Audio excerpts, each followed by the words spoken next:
Hi అండి, welcome to బావం recipes. ఇవాళ recipe నాటుకోడి కర్రీ అండి. ఎలా చేయాలో ప్రాసెస్ ఏంటో వీడియోలోకి వెళ్ళి చూసేయండి. ఆయిల్ వేడైన తర్వాత సన్నగా కట్ చేసి పెట్టుకున్న ఉల్లిపాయలను యాడ్ చేసుకోవాలండి. అలాగే పచ్చిమిర్చిని కూడా. ఉల్లిపాయలు గోల్డెన్ కలర్ వచ్చే వరకు ఫ్రై చేసుకోవాలి. ఉల్లిపాయలు ఇలా ఎర్రగా వేగిన తర్వాత ముందే కట్ చేసి పెట్టుకున్న టమాటాని వేసుకోవాలండి. టమాటా మెత్తబడే వరకు ఉడికించుకోవాలి. అల్లం వెల్లుల్లి పేస్ట్ యాడ్ చేసుకోవాలి. అల్లం వెల్లుల్లి పేస్ట్ పచ్చివాసన పోయే వరకు వేయించుకోవాలండి.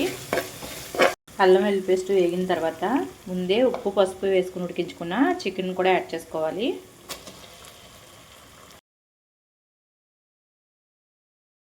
మీకు స్పైస్కి తగ్గట్టు కారాన్ని యాడ్ చేసుకోండి. నాటుకోడి అండి ఇది, కారం ఎక్కువనే పడుతుంది. అలాగే రుచికి సరిపడా సాల్ట్ కూడా యాడ్ చేసుకోండి.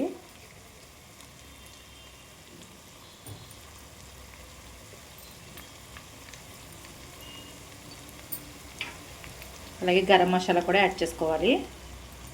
ఇప్పుడు కూర ఒకసారి కలుపుకోవాలండి.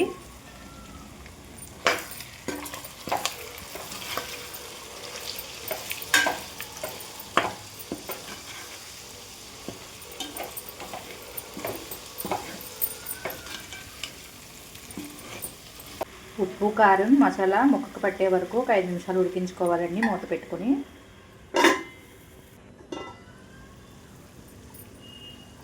ఇప్పుడు ఒకసారి కలుపుకొని మీ గ్రేవీకి తగ్గట్టు వాటర్ యాడ్ చేసుకోవాలి.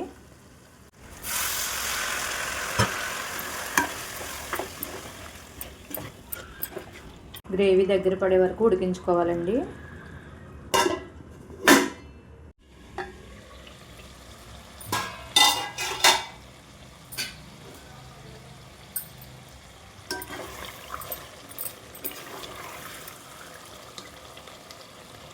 రెడీ అయిపోయిందండి. స్టవ్ ఆఫ్ చేసుకుందాం.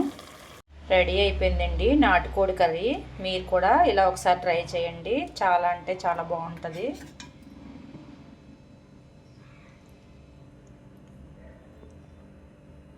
ఈ వీడియో కనుక నచ్చితే లైక్ చేయండి, షేర్ చేయండి. మరిన్ని రెసిపీస్ కోసం సబ్స్క్రైబ్ చేయండి.